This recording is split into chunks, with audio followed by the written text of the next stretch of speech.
كذلك يوحي إليك وإلى الذين من قبلك الله العزيز الحكيم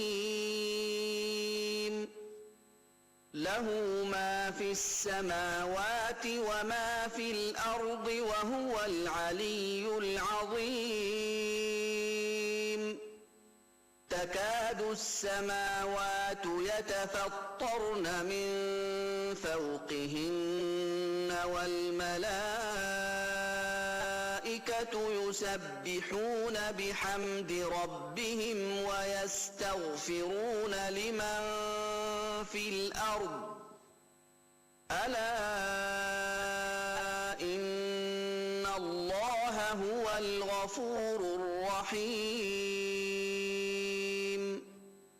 والذين اتخذوا من دونه أولياء الله حفيظ عليهم وما أنت عليهم بوكيل.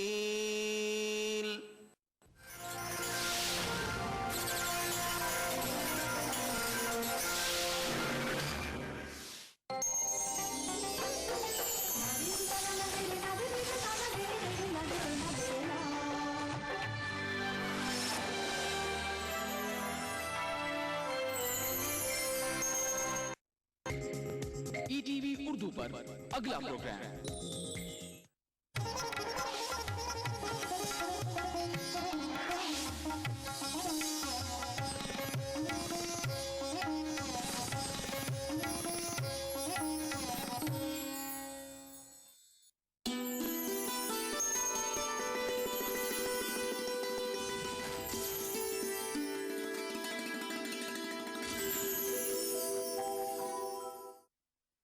السلام علیکم ورحمۃ اللہ وبرکاتہ. محترم ناظرین، آپ تمام کا خیر مقدم ہے. دل کی گہرائیوں کے ساتھ استقبال ہے پروگرام انوار قرآن میں. آج کی اس بزم میں پیش خدمت ہے قرآن مجید کے 28ویں پارے کا ترجمہ، تلخیص، تفسیر، جس میں شامل ہے سورۃ الحشر، سورۃ الممتحنہ، سورۃ المجادلہ، سورۃ الطلاق، سورۃ الصف، سورۃ الجمع، سورۃ المنافقین. تو آئیے شامل ہوتے ہیں پروگرام تفسیر قرآن میں. الحمدللہ رب العالمین والعاقبۃ للمتقین والصلاة والسلام علی خیر خلقہ محمد وآلہ وصحبہ اجمعین وبعد. حضرات، 28ویں پارہ میں اللہ تعالیٰ نے جو انسانوں کی تعلیمات دی ہے اس کا کچھ خلاصہ آپ کے سامنے پیش کیا جا رہا ہے. امید کہ آپ غور فرمائیں گے. اس میں کئی صورتیں ہیں اور تمام صورتیں مدنی ہیں. تمام صورتوں کا مزاج مدینہ کے ماحول کے مطابق ہے. وہاں کے سماج کے مسلم معاشرہ اور سماج جو بنا تھا، جو تشکیل ہوئی تھی، وہاں کے جو مسائل پیش آئے مختلف مواقع پر، اسی سلسلے میں ان تمام صورتوں میں مسلمانوں کو تعلیم دی گئی ہے. وہاں کے معاشرے میں سب سے پہلے اس صورت میں سورہ مجادلہ ہے. سورہ مجادلہ میں یہ تعلیم دی گئی کہ تمام مسلمانوں کے اندر اخلاص ہونا چاہیے اور اللہ کی خاطر جتنا کچھ جد و جہد کر سکیں، جتنا قربانی دے سکیں، جتنا خرچ کر سکیں، اس کو بے دریغ خرچ کرنا چاہیے. کسی طرح کا بخل نہیں ہونا چاہیے، کسی طرح کی کوتاہ دستی نہیں ہونا چاہیے. جب یہ صورتحال پیدا ہو جائے گی تو مسلمانوں کے اندر طاقت و توانائی پیدا ہو جائے گی اور آپس میں مل جل کر رہ سکیں گے. اس کے مقابلے میں نفاق ہے. اس صورت میں نفاق سے متعلق لوگوں کو آگاہ کیا گیا ہے کہ نفاق ایسا روگ ہے جو سماج کو، معاشرے کو، فرد کو گھن کی طرح کھا جاتا ہے. اس لیے نفاق کی ساری شکلیں، برائیاں جتنی ہو سکتی ہیں، نفاق کی سوچ، نفاق کا طریقہ، نفاق کا انداز، نفاق کا کام، نفاق کا بیلیف، ان تمام چیزوں سے مسلمانوں کو آگاہ کیا گیا. دوسری آیت سورہ حشر ہے. سورہ حشر میں اس زمانے میں جو یہود بنی قریظہ کی یہودیوں کے درمیان اور مسلمانوں کے درمیان جو صورتحال پیدا ہوئی تھی، اور اس گروپ نے جو مسلمانوں کے ساتھ ایک معاہدے میں شریک تھا کہ ملک کی طرف سے ڈیفنس کریں گے، انہوں نے مسلمانوں کی اس معاہدے کا پاس و لحاظ نہ کیا، جس کے نتیجے میں ایک وقت ایسا آیا کہ مسلمان مدینہ کی تباہ کر دیے جائیں گے اور لوگ اس میں شریک رہیں گے۔ تو صورتحال یہ بنی کہ ان کو وہاں سے اللہ تعالیٰ نے تعلیم دی کہ ایسے لوگ جو ملک کی تباہی کا سامان بنے ان کو وہاں سے رخصت کر دیا جائے اور ان کو وہاں سے نکال دیا جائے، یا ان کو جو تدبیر ہو سکتی ہے، جس سزا کو مستحق ہو سکتے ہیں وہ ان کو سزا دی جائے۔ تو یہ سورہ حشر میں تعلیم دی گئی۔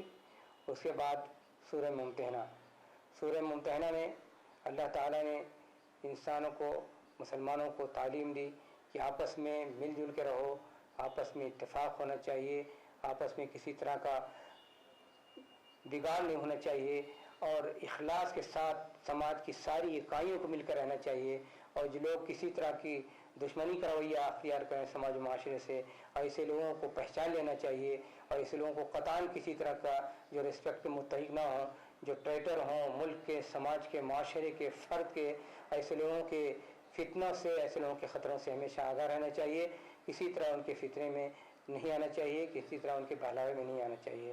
اس کے بعد سورہ صف کا نمبر آتا ہے۔ سورہ صف میں اللہ تعالیٰ نے حکم دیا مسلمانوں کو کہ آپس میں مل جل کے رہیں، متحد رہیں، اور متحد ہو کر کے ہر چیز کرنے کی کوشش کریں۔ اور پہلے قوموں کی مثال پیش کی گئی کہ جن قوموں نے اتحاد کا رویہ اختیار نہیں کیا گیا وہ بکھر گئے، اور اللہ تعالیٰ نے ان کو یہ سزا دی کہ اس دنیا میں ان کو ذلت اور رسوائی ان پر مسلط کر دی گئی، اور کسی طرح وہ سرخرو نہیں ہو سکے، کامیابی ان کا ساتھ نہ دے سکی۔ اور مسلمانوں کو یہ تعلیم دی گئی کہ اپنے اندر قربانی کے جذبہ پیدا کرو، اور ہر طرح کی قربانی کے لیے آمادہ رہو، اور دین کو ترجیح دینی چاہیے دنیا پر۔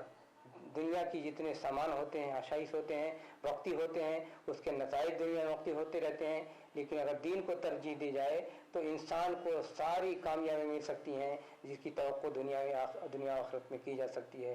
پھر سورہ جمعہ کی باری آئی۔ سورہ جمعہ میں بھی مسلمانوں کو تنبیہ کی گئی کہ یہاں بھی دولت و تجارت کے چکر میں تم اپنے دین کو مرجوح مت قرار دو، آگے رہنے کی کوشش کرو، اور کبھی بھوکمری کا شکار ہونے کا ڈر نہیں ہونا چاہیے۔ اور ساتھ ہی ساتھ یہ کہ مسلمانوں کو تعلیم دی گئی کہ محنت کرو، کوشش کرو، محنت کا ثمرہ سامنے آتا ہے۔ یہاں مسلمانوں کو بتایا گیا کہ آپ کے اندر توازن ہونا چاہیے، نہ دین کو چھوڑ کر کے دنیا میں لگ جاؤ، نہ دنیا کو چھوڑ کر کے دین میں لگ جاؤ، بلکہ دونوں ساتھ ہونا چاہیے۔ دین دنیا کو ایک ساتھ لے کر کے چلو، اور یہ جب توازن ہوگی تو جو سویلائزیشن ڈیولپ ہوگی اس میں بھی توازن ہوگا، نہ یہاں رہبانیت پائی جاتی ہے نہ یہ دنیا داری پائی جاتی ہے، دین و دنیا یہاں ایک ساتھ چلتی ہے۔ اسی کی اس صورت میں تعلیم دی گئی ہے۔ پھر اس کے بعد سورہ منافقون کا ذکر آتا ہے۔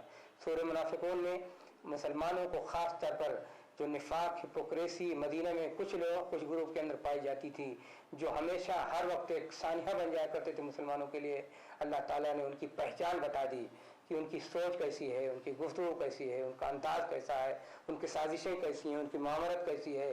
یہ سازشیں معامرت کو، ان کی ذہنیت کو نقاب کشائی کرنے کے بعد رب کریم نے ایک واقعے کی طرف اشارہ کیا کہ یہ لوگ یہ سمجھتے تھے کہ مسلمان مدینہ میں ان کی بنیاد پر ٹکے ہوئے ہیں اور یہ کہ وہ ذلیل ہیں، تو اللہ تعالیٰ نے ساری دنیا کے لیے اعلان کر دیا کہ مسلمانوں کے لیے اللہ تعالیٰ کفالت کرنے والا ہے، اور اگر مسلمان اللہ پر بھروسہ کریں تو دنیا کی کوئی طاقت ان کو کسی جگہ پچھاڑ نہیں سکتی ہے، اور یہ کہ مسلمانوں پر اللہ پر توکل کرنا چاہیے، وہی انسان کو بے نیاز و غنی بناتا ہے۔ دنیا میں کوئی طاقت ایسی نہیں ہے جو کسی کو بے نیاز بنا سکے، کسی کو غنی بنا سکے۔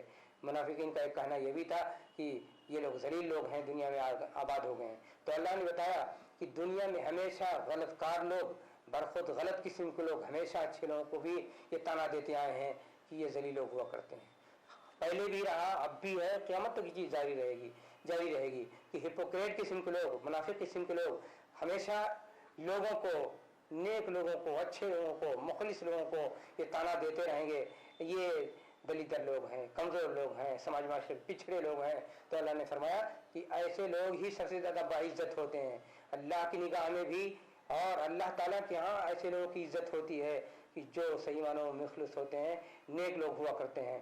اور پھر یہ تعلیم دینے کے بعد مسلمانوں کو تسلی دی گئی کہ مسلمانوں کسی طرح کسی کی سازش سے گھبرانے کی ضرورت نہیں ہے۔ اگر تمہارے اندر احساس ذمہ داری موجود ہے، اگر تمہارے اندر اخلاص موجود ہے اور دین کے لیے ہر وقت تم آمادہ ہو سکتے ہو کہ ترجیح دیتے رہو اور دین کے لیے جانفشانی اور قربانی کا جذبہ رکھتے ہو، تو دنیا کی کوئی طاقت تمہیں کسی محاذ پر پیچھے نہیں ڈھکیل سکتی ہے، نہ کوئی سازش کسی طرح کی کامیاب ہو سکتی ہے۔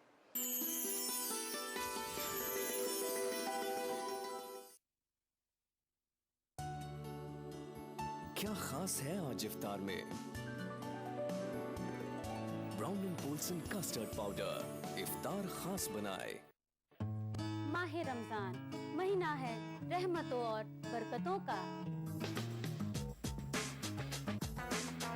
اکثر رسوئی میں ہم سجائیں گے آپ کے دسترخوان کو۔ سحری کی فضیلت، افطار کی رونق، ہم پوری کریں گے دسترخوان کی ہر ضرورت۔ رہیے اس رمضان ہمارے ساتھ۔ چٹپٹے اور لذیذ پکوانوں کا ذائقہ، اکثر رسوئی، پیر سے سنیچر دوپہر 1 بجے، صرف ETV اردو پر۔ اکثر رسوئی powered by Brown and Polson. Brown and Polson custard powder افطار خاص بنائے۔ تعاون کر رہے ہیں انمول بٹر بیک بسکٹ ایکسٹرا مکھن سے بھرا، میلاز اسکن کریم، ایلی فارماسیوٹیکلز دوارا نرمت۔ سیزنز شاپنگ مال، سلیم مسعود کمپلیکس، ٹولی چوکی، حیدرآباد۔ ماہ رمضان کے دوران عالم اسلام میں ہر مسجد میں تلاوت قرآن، صلاۃ التراویح سے ہر رات منور۔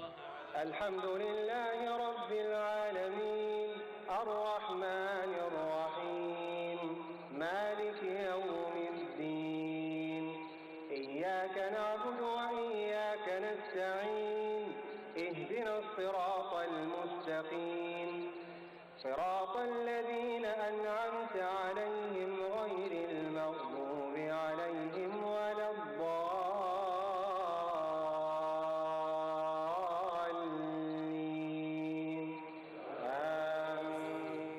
مسجد الحرام خانہ کعبہ سے صلاۃ التراویح کے پر نور منظر کا راست ٹیلی کاسٹ۔ پروگرام صلاۃ التراویح روزانہ رات 11:30 بجے، صرف ETV اردو پر۔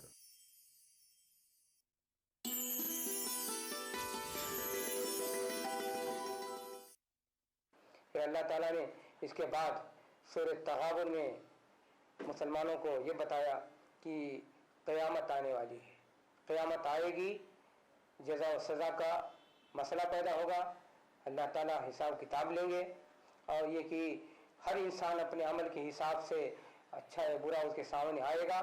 اچھے لوگ شاید کام ہوں گے، برے لوگ افسوس کریں گے اور آپس میں ایک دوسرے سے باتیں کریں گے کہ ہم دنیا میں رہے، ہم نے برائی کی، ہم نے یہ خرابی کی، ہم سے یہ پچھتاوا ہوا، یہ ساری چیزیں ہوئیں۔ تو یہ تمام مسائل کو سامنے رکھتے ہوئے مدنی معاشرے کے اللہ تعالیٰ نے اسی بیچ میں اس پر بھی ہمیشہ تنبیہ کرنے کی کوشش کی، دیکھو تفصیل کے ساتھ یاد رکھو قیامت آنے والی ہے، کسی طرح بھی اس سلسلے میں غفلت نہیں ہونی چاہیے۔ اگر غفلت کے شکار ہوئے تو زندگی تباہ ہو جائے گی اور آخرت میں کامیابی ناممکن ہو جائے گا۔ لہٰذا ڈائلاگ لوگوں کو پیش کیا گیا کہ لوگ کیسے قیامت میں بات کریں گے اور کیسے قیامت کی ہولناکیاں ہوں گی اور کیسے سزا ہوگی، جو باغی ہوں گے، ظالم ہوں گے، اور جو مسلمان ہوں گے ایسا اللہ تعالیٰ ان کو شاد کام فرمائے گا، کس طرح وہ کامیابی سے خوش ہوں گے اور کسی طرح کو ان کو غم و پریشانی نہ ہوگی۔ اس کے بعد سورہ طلاق میں تعلیم دی گئی کہ طلاق کیا ہے، طلاق کیسے ہونی چاہیے، طلاق کی کیوں ضرورت ہوتی ہے اور طلاق دینا کیا سماج معاشرے میں اس کی کیا حیثیت ہوتی ہے۔ طلاق کے سلسلے میں ساری تعلیمات دی گئی ہیں اور یہ واضح کیا گیا ہے کہ طلاق کا تصور کوئی گھناؤنا تصور نہیں ہے، بلکہ یہ کہ بسا اوقات انسان کے لیے راحت ہوتی ہے۔ طلاق بسا اوقات انسان کے لیے ایک بوجھ ہوتا ہے، وہ بوجھ کاٹ دیا جاتا ہے، اتار دیا جاتا ہے۔ بسا اوقات طلاق انسان کے مصیبتوں سے نجات دینے کے لیے سب سے بڑا حربہ اور ذریعہ ہوا کرتا ہے۔ تو پھر اس کے لیے تعلیم دی گئی کہ طلاق کی شکل کیا ہوتی ہے،